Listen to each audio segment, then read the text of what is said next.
Trump treats meatpacking workers as disposable. Raul Reyes is an attorney and a member of the USA Today Board of Contributors. Follow him on Twitter @RaulerEyes. The opinions expressed in this commentary are solely those of the author. View more opinions on CNN. Get back to work, says President Trump. He might as well add, even if it might kill you.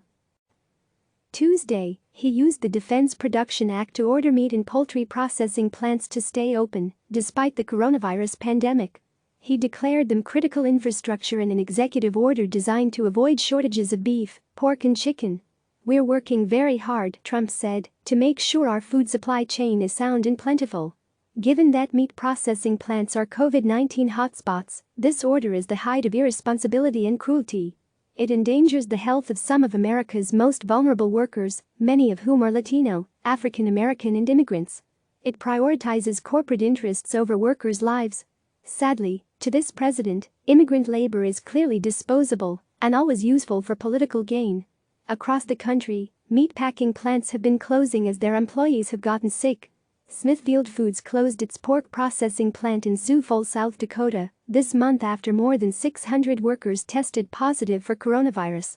Last week, Tyson Farms shut down its biggest pork processing plant in Waterloo, Iowa, after more than 180 workers tested positive.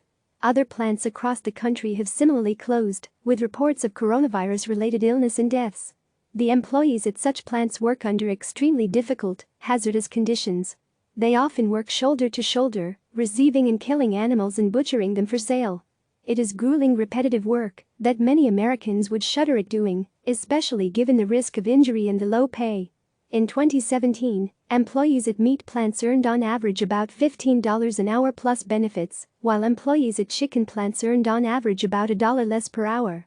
The think tank New American Economy estimates that nearly half of this workforce is made up of immigrants, and many are people of color. Trump's order may well amount to a death sentence for workers in meatpacking plants, who have little choice but to continue to work to provide for their families.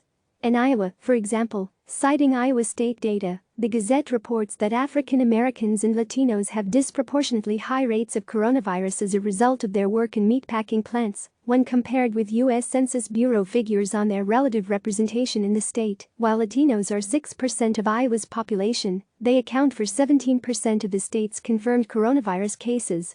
African Americans are 3% of the state's population, yet they are 9% of the state's coronavirus cases. These are the people the president wants to continue working for the benefit of American consumers.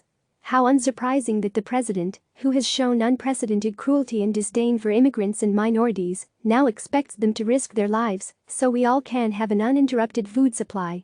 Recall, for one example, that last year, Trump ordered massive sweeps of food processing plants in Mississippi, resulting in hundreds of arrests of undocumented workers, as well as devastated communities.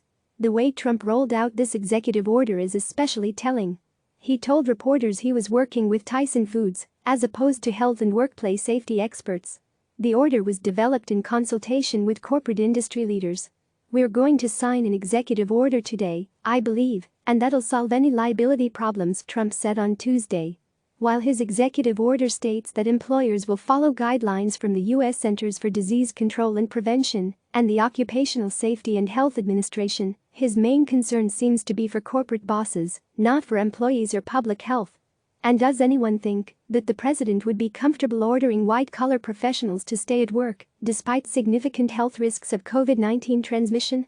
That Trump was reluctant to invoke the Defense Production Act to expedite the production of personal protection equipment, PPE, for healthcare workers, and is now invoking the act in a manner that could truly harm meat plant workers, speaks volumes. The president and CEO of the North American Meat Institute told the website Vox that meat processing plants are completely disinfected every night after the last shift, and that workers are required to wear masks and face shields when the plants can obtain them. Separately, Dean Banks, the head of Tyson Foods, told CNN's Aaron Burnett that "we're doing everything we can to make sure we take care of our team members." Banks said that his company was extremely early in providing as many protective measures as we could possibly imagine. Yet if conditions were safe, employees would not be staging walkouts and protesting at meat plants over working conditions. There is no doubt that the meat processing sector is facing a serious threat from the coronavirus pandemic. The United Food and Commercial Workers International Union noted that plant closures have resulted in a 25% decline in pork slaughter capacity and a 10% reduction in beef slaughter capacity. But the union also estimated that 20 meatpacking and food processing union workers have died from the virus so far, and that 6,500 union workers are sick or have been exposed to the virus. So safeguarding our food supply needs to begin with safeguarding workers on the food supply chain. A thoughtful response to this situation would be to prioritize worker safety, not corporate input. Trump should be ordering the meat processing industry to comply with the highest standards of social distancing and safety, or else face fines and criminal liability. Instead, he is protecting the industry at the expense of its workers. Like so many other aspects of his administration's coronavirus response, Trump's latest executive order is profoundly misguided and negligent. Meat processing plant employees are not expendable and should not be forced back into dangerous working conditions. Click subscribe to receive the latest news.